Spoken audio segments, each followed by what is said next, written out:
Hey guys, and welcome back to our channel How To Guide. In this tutorial, we are gonna look at how to browse through movies and TV shows by categories.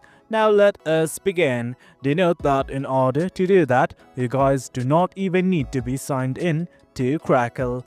Now let's simply look at how to browse them by categories. Do note that I have already logged into my account. In case you have not, do it as well. It will not hinder you.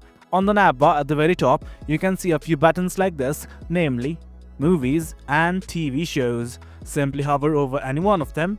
Once you do that, these are all the categories from which you can browse through. Likewise, the same is true for TV shows. Simply hover over it, and these are all the categories. Simply select whatever you wish, and that is it.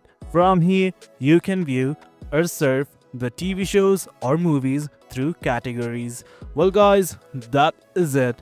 That's the gist of it. Hope you guys found this video informative, and for more content like this, do remember to hit like, share and subscribe. Your support fuels us.